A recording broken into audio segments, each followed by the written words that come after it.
Tal? Buenas noches. Mi nombre es David Daniel Hernández Rosas, con número de matrícula 190-122-77. Este es el reto 2, la personalidad y su validación ante el registro civil.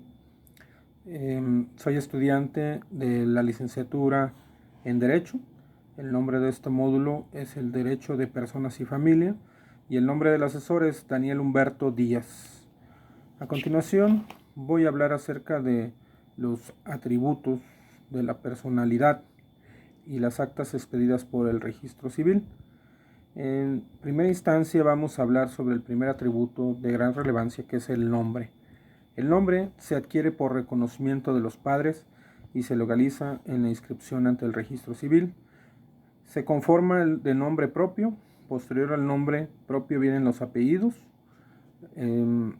Estos deben de colocarse de acuerdo al orden normal, con el apellido paterno seguido del apellido materno, aunque hay algunos estados que permiten que la configuración se dé de manera inversa. Las personas morales también pueden obtener su nombre a través del acta constitutiva que las crea y les da personalidad jurídica. Se obtiene con su inscripción en el registro correspondiente. Para poder realizar la rectificación del nombre existen dos formas. La primera es la vía administrativa, que se debe de acudir a la dirección del registro civil a través de programas que facilitan las correcciones de las actas de nacimiento. También aplica cuando la persona realiza un cambio de género, es posible realizar este trámite. Dos, a través de un juicio en materia de lo familiar, deberán cubrirse los lineamientos de cada estado. El juez debe determinar sentencia judicial que decrete el cambio de la modificación. Los apellidos son esenciales ya que sirven al individuo para saber el lazo sanguíneo del cual proviene. Ese es el vínculo con sus progenitores o padres. El segundo atributo tiene que ver con el domicilio. Este aplica para las personas tanto morales como físicas y generalmente se define como ese lugar donde se reside con el propósito de establecerse en él. A falta de este, el lugar que tiene el principal asiento de los negocios y a falta de uno y otro, el lugar en el que se halle. El artículo 28 del Código Civil del Estado de Guanajuato lo define de esa manera. Su importancia radica ya que a partir del lugar se van a atribuir los efectos jurídicos.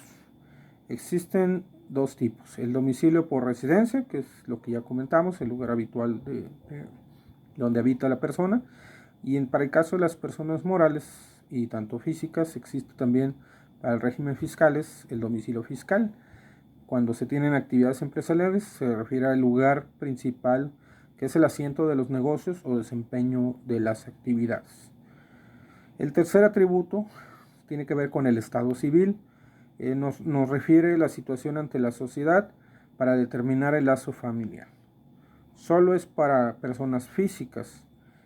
También existe un estado político que muestra las cualidades de si se es nacional o extranjero, que si se tiene la capacidad o en este caso si es mayor de edad o no. Define el estatus de nacional y extranjero, como lo comentamos, la capacidad y como se ha comentado, si tiene las facultades jurídicas al ser mayor de edad. Por último, el último atributo que podemos encontrar es la capacidad. Esta se refiere cuando somos susceptibles de tener derechos y obligaciones. La capacidad es la facultad de tener estos derechos y obligaciones y se adquiere cuando se nace y se pierde cuando se muere. Hablamos de capacidad de goce. La capacidad de ejercicio es el poder usar los derechos y obligaciones, aunque existen algunas incapacidades, como es el grado mínimo, al ser concebido pero no nacido, es decir, haber muerto. También aplica para los menores de edad, los menores emancipados, que requieren también de un tutor, el no tener pleno uso de las facultades, aún y teniendo la mayoría de edad. Para el caso del primer atributo, hablando de lo que es el nombre, encontramos algunos ejemplos, como es aunque no es del registro civil, pero también se encuentra este atributo, es el acta notarial. En las que existan en el registro civil encontramos el acta de nacimiento, el acta de matrimonio, el acta de divorcio, las actas constitutivas para las personas morales, Y también las actas de defunción es donde se clarifica el nombre. También en estas podemos encontrar el domicilio, en las que ya referimos, y en la mayor parte de ellas encontramos el estado civil, salvo las actas constitutivas, que como se mencionó, solamente aplica para personas físicas, no así para personas morales. Aunque obviamente también viene instituido el domicilio fiscal, que ya como comentamos, es el que tiene como principal asentamiento dicha entidad o dicho negocio.